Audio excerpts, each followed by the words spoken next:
Hello, my name is Anne Edwards, and I'm your tutor for discovering the creative process. Week 2, Creativity, Interests and Beliefs.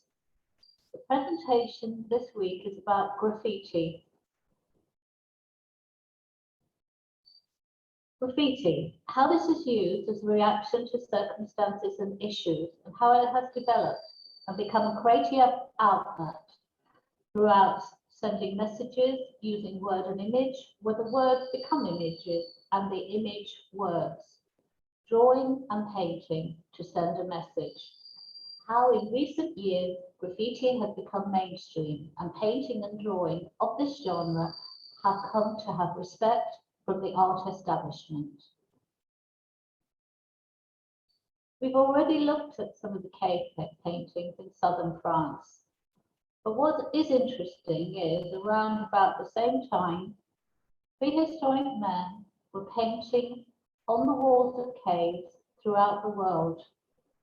You see some here from Somaliland, again from southwest France. Most of the cave paintings depict the lives of prehistoric man and the animals and creatures that inhabited their world. Spain, Australia, Brazil, and the Sahara Desert in western Libya, where there were actually drawings of giraffes in the caves. Here you see hunters and the animals they were hunting in India. Many of us may have experienced in our childhood drawing around our own hands. These prehistoric men did exactly the same thing. These are the handprints of children. The children would put their hands on the wall and the adults would spray their paint over their hands. And again in Argentina, same thing. Alexamenos. The so-called Alexamenos graffito, it represents a satirical representation of Christian worship, and it dates back to the period between the year 85 to the 3rd century. Pompeii, Roman graffiti, located in the Villa of Mysteries, Pompeii. The subject, victim of this caricature, is portrayed with a pointed chin, laurel wreath, and a rather large nose. The Latin text above the figure reads, Rufus est. This is Rufus. So all those years ago, people were using drawing on the walls of their environment to caricature, satirize, and make their point known. Ephesus, in the marble street in Ephesus, an ancient Greek town, there's a famous graffiti shown below that is said to represent the road to a brothel. The 3 signs mean that when you walk along, you will meet a woman who will give you her heart. However, the ancients did not depict a heart like we do.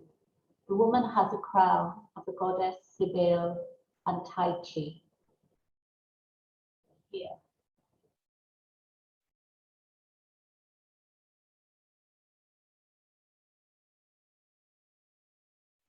Moving through time very quickly, Taki, 183. Graffiti writers around the world know the name that started it all. Taki, 183. A kid on 183rd Street in Washington Heights in northern Manhattan.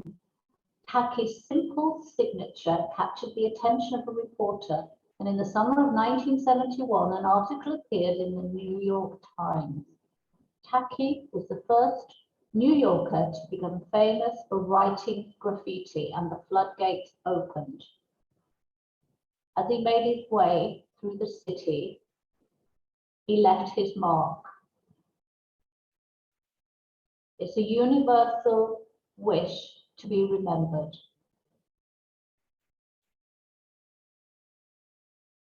In the fall of 1970, Tucky went to high school in mid-Manhattan, taking the one train down and back, and along the way he wrote Tucky 183 on subway stations and anywhere else he thought was a good spot.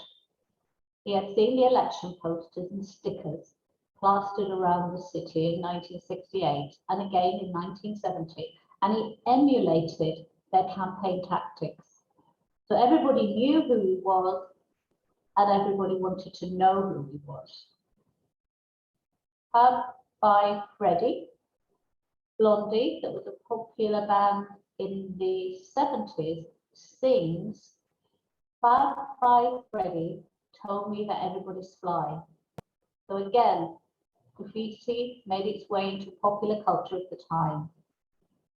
Fab by Freddy was a well-known graffiti artist in the 70s, and he painted Campbell soup cans on subway cars and trains to emphasize popular culture's tendency of sameness. Lequinones is considered the single most influential artist to emerge from the New York City subway art movement. He's a celebrated figure in both the contemporary art world and in popular culture circles, faithfully producing work that is ripe with provocative socio-political content and intricate composition. Lee's paintings are housed now in a permanent collection, and you can see from this particular example how this style has permeated throughout our popular culture, whether it's video games, whether it's graffiti art, whether it's album covers. And there is a certain skill to this kind of work. Keith Haring in the early 80s created hundreds of drawings in the New York subway. He used chalk to paint on unused advertising space, which was covered with black sheets of paper. Haring was caught and fined numerous times. The graffiti peak was exactly when Keith Haring arrived in New York City, and artists started to use just about anything as their canvas. That's when storefronts, subway cars, and walls were full of graffiti. Keith Haring in particular started to define some interesting ideas, and that really started to connect with a lot of people at the time. The endeavor began serendipitously when Haring noticed one of these empty spaces in Times Square, and he saw it as a perfect place to expand his work. And he immediately went and bought some chalk.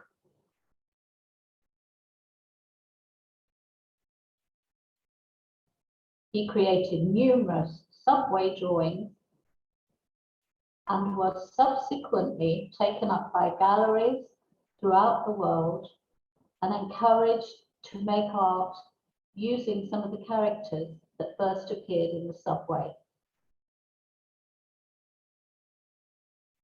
Peter Gibson, when first set out with spray paint and stencils in the streets of Montreal, he had protest on his mind. He had little sense that his small acts of sabotage would usher him into the boundary-pushing realm of street art, or land him in the back of a police car facing serious criminal charges. But you can tell from his work that he definitely had a message.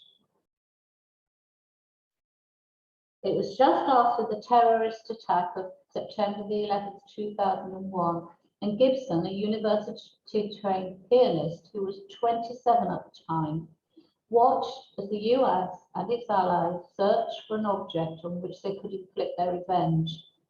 Everybody was rattling sabers, getting ready to go to war, he says, but there was discontent between our way of life and consumerism, and oil in particular, and the effects that they were having around the world.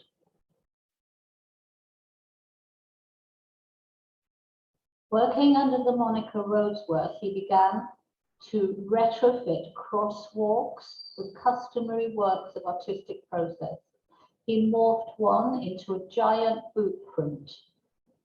The idea was that pedestrians were taking over, the giant footprint taking back the streets, he says. Elsewhere, he turned crosswalk bars into bullets and interlaced others with barbed wire. He was making a connection between our lifestyle here and our use of oil and the wars that go on around the world. Pixnate, as an emerging street artist, Vanessa Plaktakis used to wander the streets of Boston at night and secretly adorning both public and private walls with stenciled and spray-painted designs and tagged them with her pseudonym, Pixnate. Now, 9 years after she symbolically killed off her alternate guerrilla graffiti artist identity, Plaktakis' work is a little more legal, but no less expansive nowadays. As you can see, it's quite beautiful, quite attractive, quite uplifting.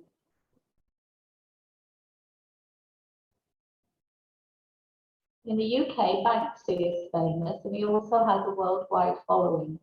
His identity to this day is unknown, and he is best known for his guerrilla street art, leaving behind provocative and often politically charged work in public spaces, challenging authority and critiquing everything from war to capitalism and greed.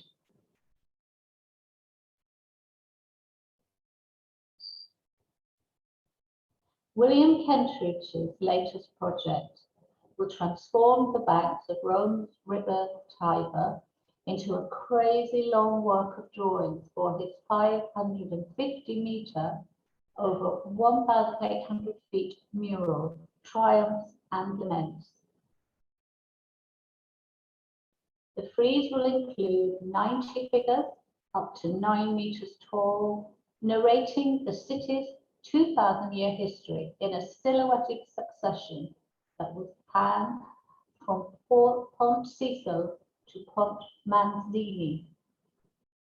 And the images will be formed by erasing the accumulation of dirt from the embankment walls and will subsequently become gradually obscured once again by the renewed build-up. And there was also an multidisciplinary public performance against the backdrop of this frieze. This is pictures of the performance reflected in the water. In my town, where I live in Crete, as in probably your town, there is an abundance of graffiti. Crete's a romantic, special place. People do fall under its spell, experience a love affair with the location. This particular piece is found in an alley in the oldest neighborhood of Crete.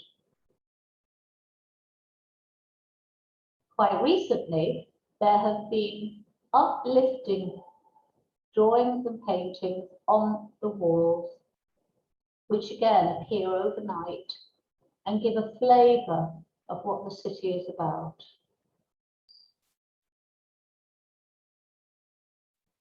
Activism is a means to show solidarity for a cause, and the slogan was much about the presentation of the message they impart. The previous images are all painted on the walls. These images are painted on people, on garments, on banners, and the shapes of the letters become images, as well as imparting a message.